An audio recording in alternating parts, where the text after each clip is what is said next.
All right, in this section, we're going to be looking at only one metric, one of the many metrics that the AND asset has, which is the rate of return. Now, you might be thinking like, okay, Caleb, why are you just focusing on this? Whereas life insurance is multidimensional. You do multiple things with your dollar, not just one. And the reason is this is the thing that's attacked the most when we're talking about life insurance or the AND asset. A lot of people say life insurance is a horrible investment, which it's not even an investment, so they're kind of right. Or life insurance is a horrible place to put your money. Or you'd be better off putting your money in the backyard because it's a horrible growth rate.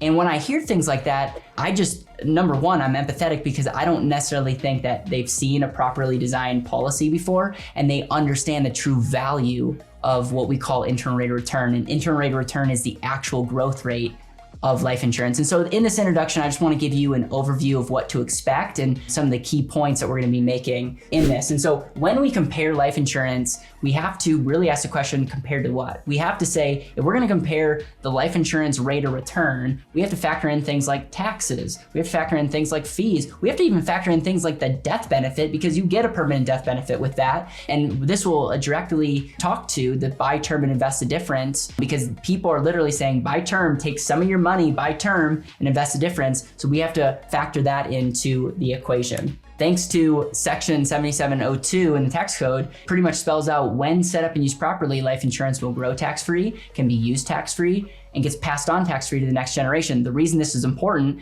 is if we're comparing this to like a savings account or other assets, there's tax benefits that need to be factored in. And so we're gonna look at the true numbers. We're going to look at how to read illustration and factor in an internal rate of return. We're going to then factor in things like taxes and fees and cost of insurance. And while this is all hypothetical, hopefully by the end of this section, even when we're looking at just one metric of the AND asset, you can start asking the question, compared to what? Compared to what is essentially saying, this is not an investment. This is not just for growth. Comparing this asset and what it does, this actually gets a great rate of return. If we just look at something like a 3.5% rate of return, which essentially means, and we have a whole video that breaks down what this actually means. But if you have an internal rate of return of 3.5% and you add taxes, now you might need to earn 5% just to keep up with the boring old life insurance. And a question I ask is, what savings account out there gets you anywhere near 5%? Then we could factor in taxes and fees. And now you're looking at an internal rate of return that you would need to earn over 6% just to keep up with this life insurance. And when we look at the cost of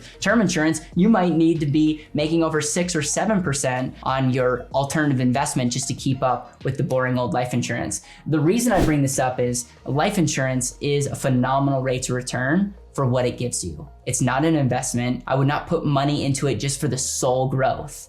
When we talk about a compounding warhorse that can work for you the rest of your life, it is important that it can grow without any interruptions. And it is important that we understand all the other factors that need to be factored in when we're comparing to other investments. So I'm not saying that a 5 or 6 or 7% rate of return is what you're going to get into life insurance.